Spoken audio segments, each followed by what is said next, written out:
Você já ouviu alguém dizer: "Eu sigo só a Bíblia, não preciso de igreja"? É uma frase que soa piedosa, até nobre, mas se todos podem interpretar a Bíblia por conta própria, por que existem dezenas de milhares de denominações cristãs diferentes? Por que um grupo acredita que o batismo é essencial para a salvação e outro diz que é apenas um símbolo? Por que uns creem na presença real de Cristo na Eucaristia e outros a negam?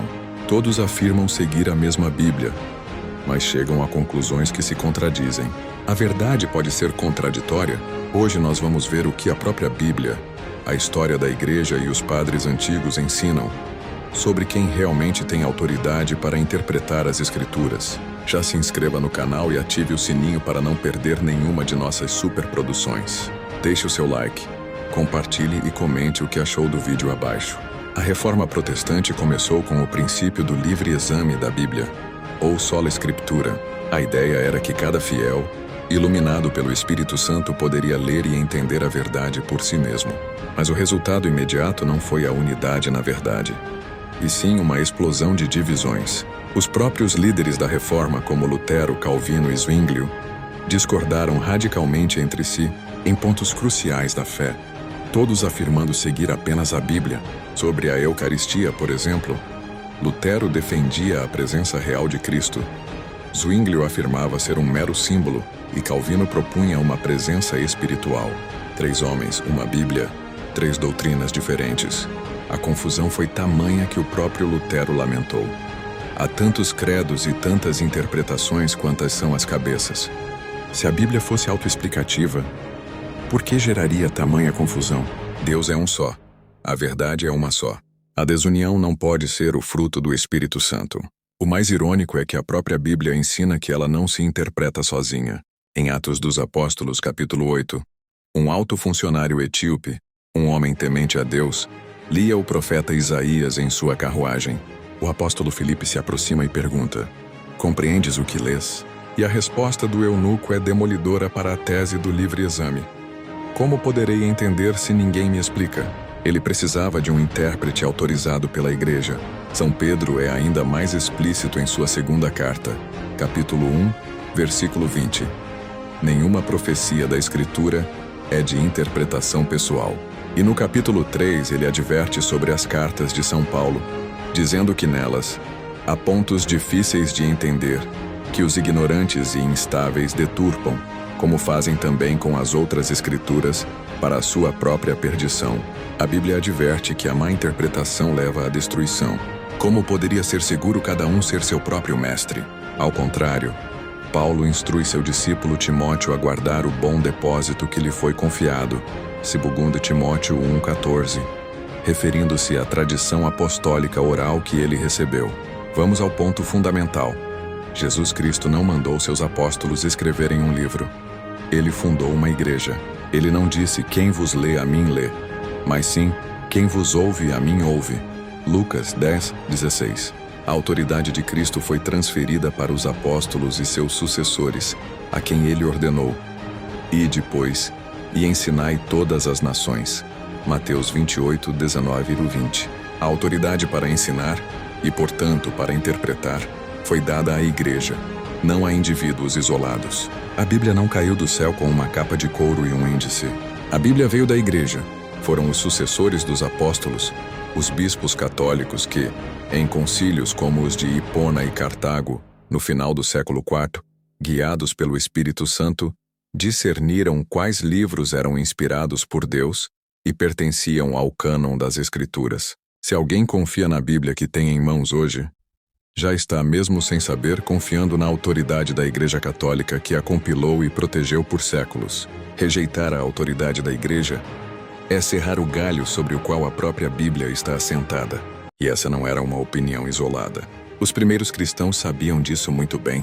Os padres da Igreja, os grandes gigantes intelectuais e espirituais que receberam a fé diretamente dos apóstolos e seus sucessores, ensinaram unanimemente que a Escritura deve ser lida dentro da tradição e sob a autoridade da Igreja. Santo Irineu de Leão, que viveu no século II e foi discípulo de São Policarpo, que por sua vez foi discípulo do próprio apóstolo João, disse: "Se houver alguma disputa sobre questões de fé, Devemos recorrer às igrejas mais antigas, nas quais os apóstolos pregaram. Nelas se conserva a tradição apostólica.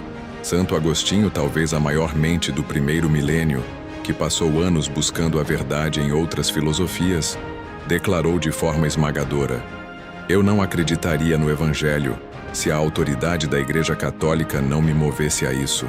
Ele entendeu que sem a garantia da Igreja, o Evangelho seria apenas mais um livro, e São Vicente de Lérins, no século V, deu a regra de ouro para discernir a verdadeira fé. Devemos seguir aquilo que foi crido em todos os lugares, sempre e por todos. Essa é a marca da catolicidade. Universalidade, antiguidade e consenso. O brilhante Orígenes, já no século III, afirmava: devemos seguir aquelas tradições que foram transmitidas pela sucessão dos apóstolos nas igrejas. Todos eles, sem exceção, sabiam que a interpretação privada fora da comunhão da igreja é o caminho certo para a heresia e o erro. A igreja é, como a própria Escritura a define, a coluna e sustentáculo da verdade. 1 Timóteo 3,15. Pense nisso, não a Bíblia, mas a igreja. Por quê? Porque foi à igreja que Cristo prometeu o Espírito Santo para guiá-la à verdade completa. João 16,13. O mesmo Espírito que inspirou os autores sagrados a escrever as Escrituras é o que hoje ilumina o magistério da igreja, o Papa e os bispos, em comunhão com ele, para interpretá-las fielmente. É por isso que o Concílio Vaticano II reafirma solenemente: a tarefa de interpretar autenticamente a palavra de Deus, escrita ou transmitida, foi confiada unicamente ao magistério vivo da Igreja. Isso não é uma demonstração de poder, mas uma salvaguarda da verdade. É a garantia de Cristo de que sua palavra não será diluída ou distorcida ao longo dos séculos. A Bíblia sem a Igreja é como uma complexa sinfonia sem o seu maestro. As notas estão lá, mas apenas o maestro, que conhece a intenção do compositor, pode garantir que a música seja tocada corretamente. Então, qual é a conclusão de tudo isso? A questão nunca foi se os fiéis podem ou devem ler a Bíblia. A Igreja sempre incentivou seus filhos a mergulharem na riqueza da palavra de Deus. A verdadeira pergunta é: quem tem a autoridade final para dizer, sem sombra de dúvida, isto é o que a palavra de Deus significa? A resposta da Bíblia, da história e da lógica é uma só: a Igreja que Cristo fundou sobre a rocha de Pedro. A ideia de que cada um pode ser seu próprio Papa, criando sua própria doutrina, não é liberdade. É o caminho para a confusão e a divisão que vemos hoje. A verdadeira liberdade não está em inventar nossa própria verdade, mas em repousar, com segurança, na verdade que nos foi entregue por Cristo através dos apóstolos. É a liberdade de não precisar confiar na opinião de um pastor, de um youtuber, ou mesmo na sua própria inteligência limitada, mas sim na promessa de Cristo à sua igreja. Se este vídeo te ajudou a entender este ponto crucial, curta, compartilhe e se inscreva no canal. Nos próximos vídeos nós veremos como a tradição e a escritura são, na verdade, duas faces da mesma moeda, inseparáveis para a nossa fé.